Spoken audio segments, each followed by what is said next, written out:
Hey everyone, welcome back to this week's edition of the Maconi Setup Shop A-Fix tutorials. This week we are looking at the Motegi racetrack in Japan. This is the oval. Very interesting layout. I personally have not ever turned a lap around here ever on any video game, so this was all new for me as well.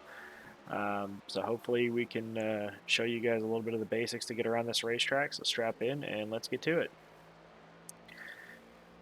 Uh, Important thing to know, I did this run without shifting, but I do want to make note that shifting in 3 and 4 I think is a lot better speed wise, but I feel like I really melted the right rear tire. This track drives very unique.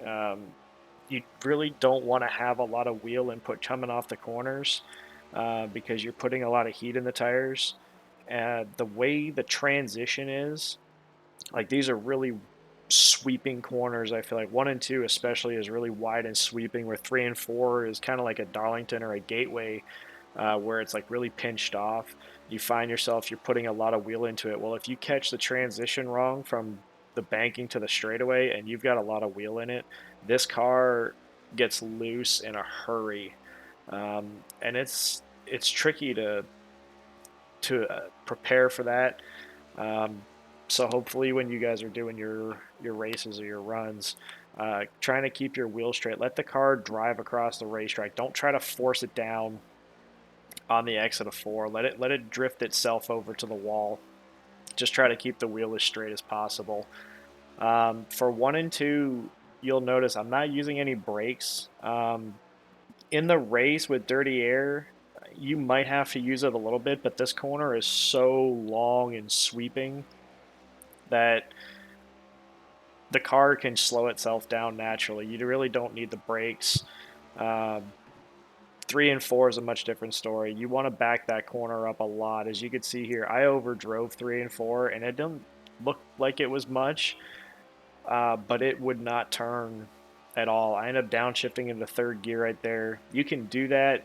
Not recommended, obviously, because you're going to be going really, really slow in the center. Uh, but if you do overdrive the corner, you want to downshift and get the car slowed down as quick as possible, so that you can turn through the center and try to get a decent run off and salvage your lap. I would recommend lifting before the 100 marker. Um, Again, you don't have to shift. It is faster to run fourth gear through there. It helps slow the car down on entry. Um, it gives you a much better drive off, but there's so much torque uh, that it's really easy to get loose, and it does overheat the tires. And I think that fifth gear is really competitive as it is, but I do think in the race you'll see a lot of people shifting into fourth gear to come off of that corner.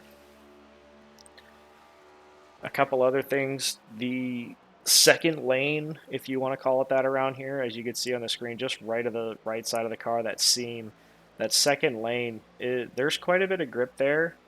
I think in solo car, at least for qualifying through 1 and 2, it's going to be interesting to see if it'll be faster for qualifying because of the run that you get down the back straightaway. There is a set of bumps throughout 1 and 2, no matter what lane you run in. It kind of runs all the way across the racetrack. Once you get past that, uh, it's really easy to get the throttle down and have the car stick. But if you try to get full throttle before that, the car can become a handful. But I think at least in qualifying, the bottom in 3 and 4 is guaranteed. But I think the second lane here at 1 and 2, uh, I think you can carry a little more speed and get a better run off the corner. Uh, when I was messing with it earlier, my lap times were really, really similar, running the top and bottom. But again, I don't have any laps around here, so I feel like an experienced driver might be able to find a lot more speed uh, running those lanes for qualifying. And then 3 and 4 is, I think you want to do a much better job than what I'm doing, wrapping the white line. I think it's better, but I was trying to run like a diamond, or at least the second lane up, uh, to keep my corner speed up through the center.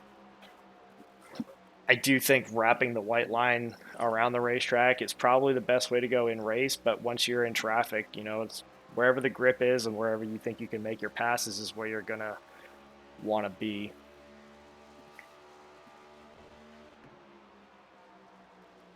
Okay.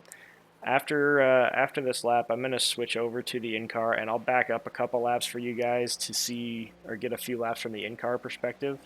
So real quick, we'll switch over. We'll run the last few laps in the in car for you guys since you guys want to see more of the in car stuff, and we'll go over a few things in the car as well as after. For turn one, I feel like once you get down to this white line is when you want to pick up the gas. And as you notice as we go by on the right hand side, the Honda advertisements, that's where I'm visually trying to get back in the gas. Once those Honda signs are off my screen, I feel like that's a really comfortable place for me to get back in the gas without pushing. Because if you get in the gas too early in 1 and 2, this car in particular has a bad tendency to want to plow up to the wall like you just blew a right front. It's actually really exaggerated. So get to the white line, holding the throttle. Once that Honda sign has gone on my screen, that's more of a feel thing. Like once I feel the car's gripped up and ready, I try to get in the gas to carry as much speed down the straightaway. And again, this 100-yard marker, I don't know if it's yards or meters, but once you get to that 100-yard sign, that's where I'm trying to get on the brakes pretty heavy and get the car down to the white line. Trying to get the car to the white line again. As you can see through these laps, I didn't do a very good job of getting to the white line. It was kind of sporadic through that corner, but ideally you want to get down to the white line in 3 and 4.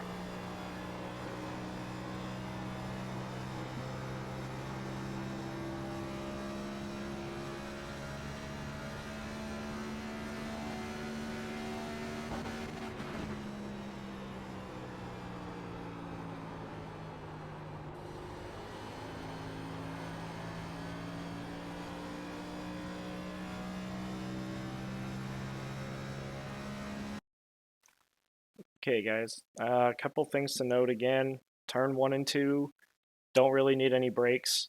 Uh, nice and easy on the throttle. You can carry a lot of speed through the center. You don't want to be full throttle through the center, but you want to hold some gas in it so you can keep your corner speed up. Once we get past the Honda sign on the wall in the middle of the corner, that's where I'm trying to get back in the gas, trying to get full throttle as soon as you can. But again, if you get full throttle too soon, uh, the car develops a really bad push, like you blew a right front. It is that exaggerated. It gets really tight. And then 3 and 4, try to brake before that 100-yard marker going into turn 3, and you really want to try to wrap the bottom.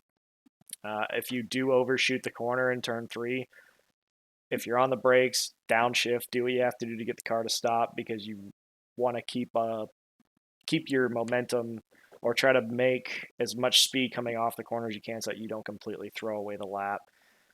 Okay, guys, that'll do it for this week's video.